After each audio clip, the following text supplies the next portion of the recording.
All right, well, if you've known me for any length of time, read behind me, or watched any of these videos, you know I believe that Islam is the government slash religion of the Antichrist. And that's not a very popular view to hold. You know, most of the people who actually even believe this stuff anymore, most people don't even mess with it anymore. But those who do still want to hold on to that European Union thing with the New World Order and the Illuminati and, and all that, what I call conspiracy theory Christianity, sci-fi Christianity. Uh, well, I was looking at one of the pages today, and this guy went on and on about how Islam can't be the religion of the Antichrist. I mean, I didn't go on there and challenge him. I mean, that was his page. That was his discussion page. If that's what he wanted to write, so be it. Now, on my page, I say I teach something different, which is what I'm doing with this video. But one of the points that he tried to make, well, one of the points he did make was when you look at the Daniel chapter 2 and you look at the statue of Nebuchadnezzar, he said that the Islamic Empire in no way fits into the paradigm of that statue. So I just I'm going to refute that if possible. Now, I'm not scholarly in any way, shape, or form. I mean, look at my hat. Come on, y'all. I'm wearing a black t-shirt.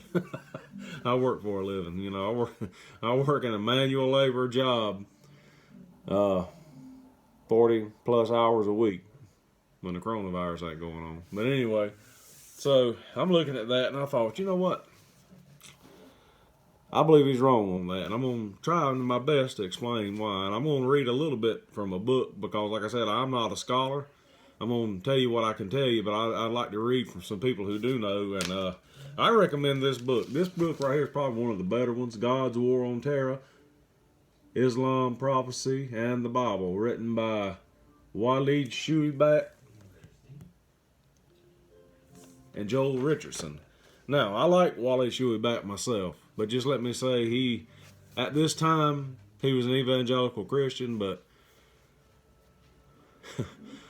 well, anyway, he has converted over to Catholicism, and I'm not going to sit here and speak out against Catholicism. I don't agree with Catholicism for many different reasons, but I'm not going to say they're not Christians. That's another story. Anyway, but he's hardcore militant Islam. He came from an Islamic background, Muslim Brotherhood. You know, he'll tell you he was born in Bethlehem. And anyway, I like to listen to the man. You know, go on YouTube and watch some of his videos. He's an excellent teacher and he's hilarious to listen to. But he's hard. I mean, he's hardcore and he's hardcore militant Catholicism now. And I'm not going to say I disagree with everything he says, but I'm just not going to recommend it. Then you got Joel Richardson. I love Joel Richardson.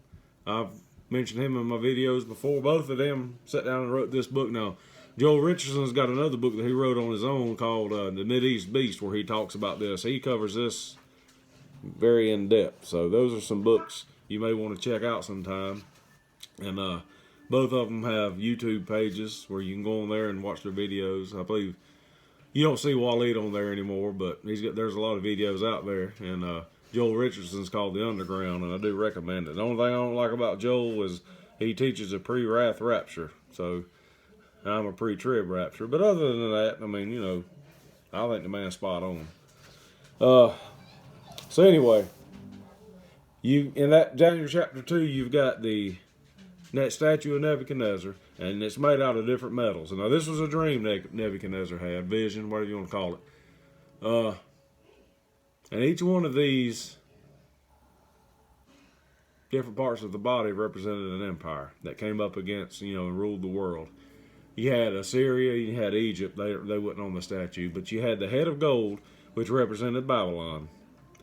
Then you had the breastplate of silver, which represented the Grecian Empire,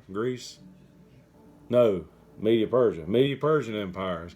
Then you had the belly of brass, which I don't have.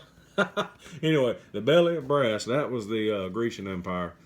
Now you get to the legs of iron. And this is where we go off the charts. We split ways. Now they'll teach, because there's two legs that represented the two factions of the Roman Empire, the East, Western Empire under Rome, the Eastern Empire under Byzantium. Byzantium? Is that right? Byzantine? You know, Rome eventually fell, but the Byzantine Empire kept on for about another 1,000 years or so. But, you know, that's where you get all this teaching about Rome. I mean, you see a lot of this junk in Alexander Hislop's book, The Two Babylons. And if that man wasn't on drugs, I don't know who was. I mean, he's just... If you ever get it, I don't recommend reading it, but like I told you the other day, Joel Richardson's got a video on it. Read the book, watch that video, make your own assumptions on it. But anyway, we'll do a video on that maybe one day. Yeah, that'll take a lot of study and research. But when you look at the two legs of iron, okay, the Bible says, and you can read this in Daniel, and I think it's in Revelation 13, all talks about the four beasts that you also see in Daniel, later on in the book of Daniel. And there's one, a composite beast. Well, each one of these beasts represents one of these empires that's on this statue in Daniel 2. And then you've got a fourth beast, which is a composite beast. And it says this composite beast crushes all the other ones. Keep that in mind.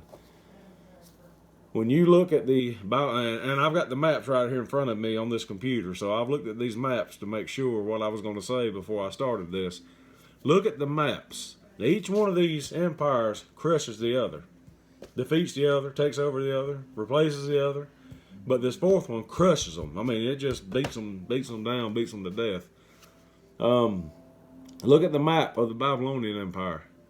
Then look at the map of the Medo-Persian Empire. Look at the lands that they controlled. Then look at the map of the Grecian Empire. Pretty much all the land is the same. It's over towards Iran, Iraq, Mesopotamia, on over that way. Then when you look at the map of the Roman Empire, it was in the Middle East and went back this way towards Italy, the UK to an extent, you know, France, Germany, all those places. When I'm looking at this map, I mean, it does go over into Saudi Arabia, and we know it was in control pretty much during the time of Jesus and Israel. But Emperor Trajan in the let's see, 553 BC to 217 AD, that was the Parthian Empire. That was what was left of the Medo-Persian Empire, Persia, which is Iran. Rome went into the Persian Empire, from what I understand, and they only conquered just a tiny little bit of it. Right there at the Euphrates River, they conquered just a little bit of it. Emperor Trajan. And they only held that land for maybe 3 months. Emperor Trajan got sick, and he had to go back home. Well, like I said, they were fighting the Parthians. And the Parthians specialized in guerrilla warfare. So the Roman legions would march in, and the Parthian Empire troops would back off, and then they would hit on guerrilla style. You know, kind of like the American colonials did in the Revolution War when we fought against England for our independence. Eventually, Rome had enough, and they backed off, and the new emperor said, you know what, we're going to make this line right here the empire. That's the final line of the Roman Empire, just like it was with the UK, you know, on the other side of the Roman Empire. And they never again did they venture off. Well, therein lies the problem, because each one of these beasts crushes the other. Well, Rome didn't crush these other three. What empire did? Look at the, like I said, the Parthians. There was this man by the name of Muhammad in the 7th century. He went into a cave, and while he was in that cave, he had a vision, if you will. There was an angel in there. I can't remember the name of the... What? I think it was Gabriel. No, it wasn't Gabriel. Was it Gabriel? He thought it was Gabriel. Anyway, and he gave him the Koran. But this angel supposedly grabbed him and just shook him and choked him, and he thought he was going to die. And he told him, recite, recite, recite. So finally he started reciting what the angel told him, and that's where the Koran came from. The Koran. And from there, we have the Islamic Empire. Study your history on that, because I don't have a whole lot of time to do that right now. And you don't want to hear all that anyway, probably. Well, you know, Islam broke forth and it basically took over fast. I mean, it was rapid. It was rapid. They were just destroying everything. Eventually, to the point they destroyed the Byzantine Empire, which was at one time the Roman Empire, which was at one time the strongest empires in the world at that time. And then they took over. They took that Hagia Sophia. I know I didn't say that right, but they made that big church over there into a mosque, and it's been a mosque ever since. Hagia Sophia. Anyway, y'all, I'm from South Carolina. I can't help it. No, I'm just trying to be funny. But it eventually became the Ottoman Empire. And if you know your history, the Ottoman Empire reigned until it was dismantled at the end of World War One.